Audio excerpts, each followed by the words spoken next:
Subscribe now and press the bell icon. Never miss an update from All in One for VI, this YouTube channel. If you like this video, share your friends and family. Write your feedback in comment box. Send button. Showing items 18 to 20 of 20. Double tap to नमस्कार. activate. इंग्रजी पाठ क्रमांक 48. I learn English so do you. इंग्रजी पाठ क्रमांक I learn English so do you. आपल्या सर्वांचं स्वागत आहे all in one for VI1 या 48व्या पाठासाठी.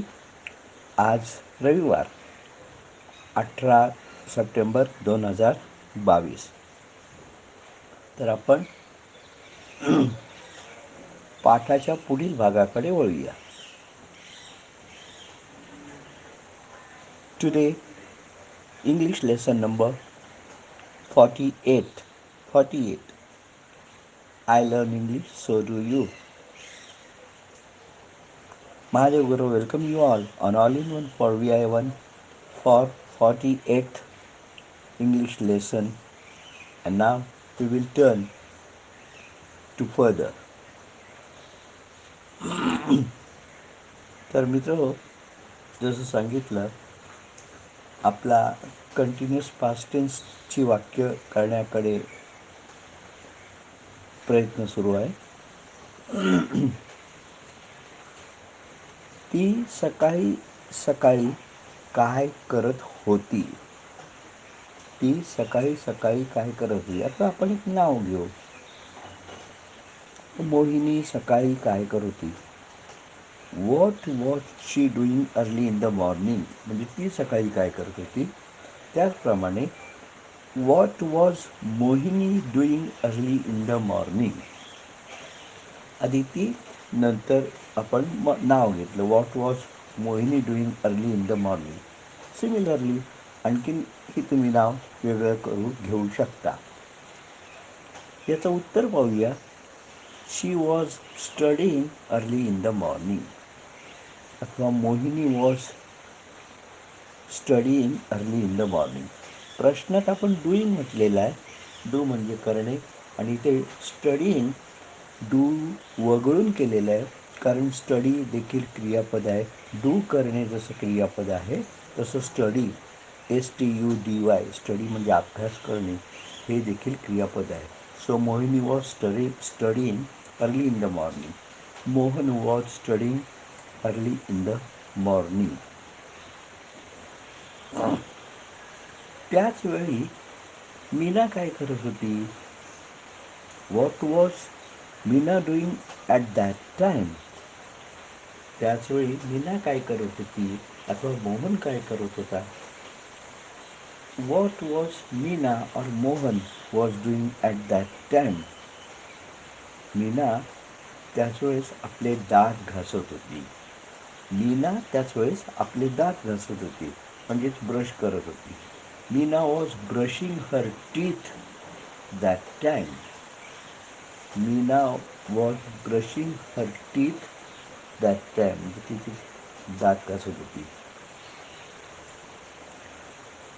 व्हॉट अबाउट तिच्या आईचं काय, म्हणजेच तिची आई काय करत होती.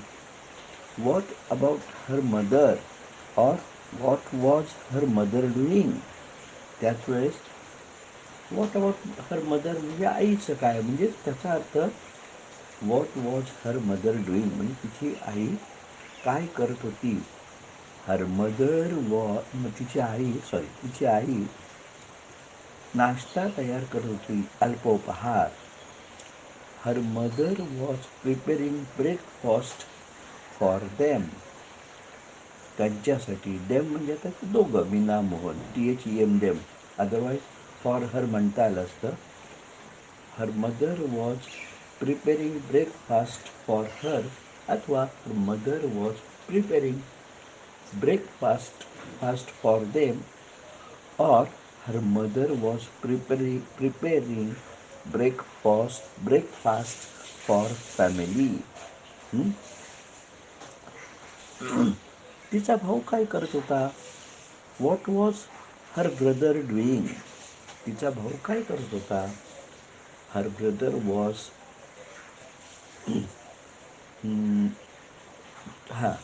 हर ब्रदर वॉज हॅविंग बाथ, अथवा her brother was taking bath, म्हणजे तिचा भाऊ अंघोळ करत होता. अथवा हो, आता त्याला कसं आहे, हॅविंग वापरू शकता, हॅव, HAVE, हॅव म्हणजे घेणे, करणे. तसंच टेकिंग पण वापरू शकता, TAK, टेकिंग, म्हणजे काही वापरू. Her brother was taking bath अथवा her brother was having bath. असं वाटतं त्यांची बहीण झोपली होती. इट सीम्ड, बरं का, it seemed their sister was sleeping, असं वाटलं. आता इथे तुम्ही इट सीम्स म्हटलं तरी चालेल, असं वाटतं, असं SEEM म्हणजे वाटतं. It seems their sister was sleeping, their sister was sleeping, wasn't it, म्हणजे हो की नाही. भूतकाळात असल्यामुळे वॉजंट इट, वर्तमान काळात असतं तर isn't it. Wasn't, WASNT, wasn't it. प्रश्न आहे.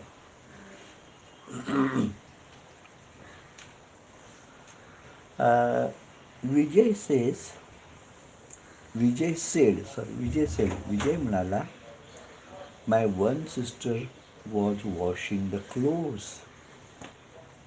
माय one sister was washing the clothes, whereas other sister was cleaning the house. म्हणजे माझी एक बहीण कपडे धुवत होती. त्याच वेळेस त्याच वेळेस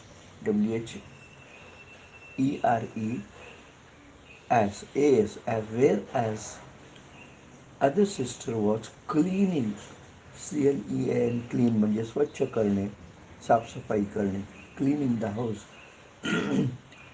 दुसरी बहीण घराची स्वच्छता करत होती.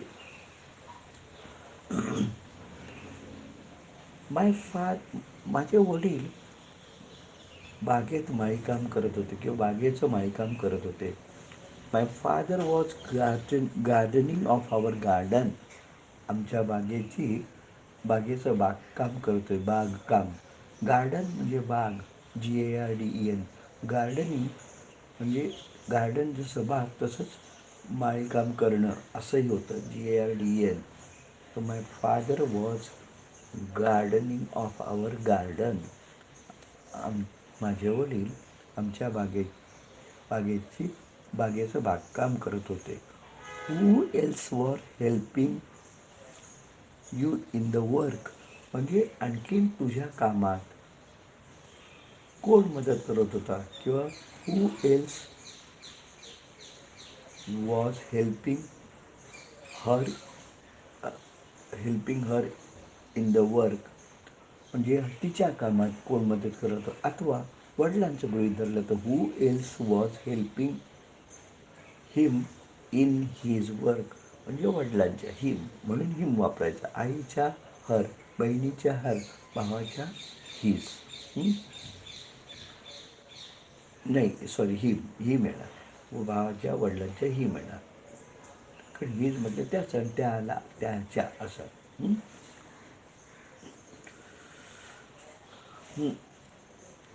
माय neighbour was helping me in my work, अथवा my neighbour was working my father in his work, अथवा माय नेबर वॉज वर्किंग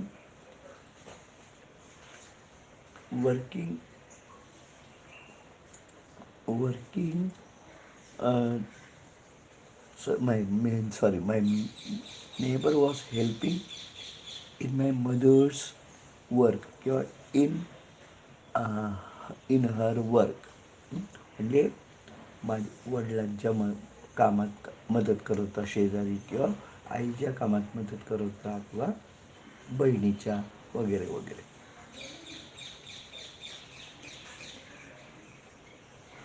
मागून तुला कोण चिडवत होतं?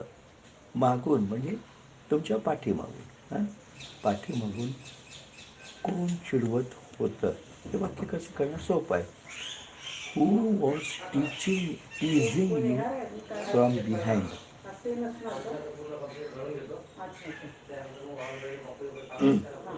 हू who was sorry who was teasing you from behind? म्हणजे तुमच्या मागून आणखीन कोण चिडवत होतं? कोण चिडवत होतं? Who was teasing? कोण चिडवत होतं? My younger brother was making fun with me.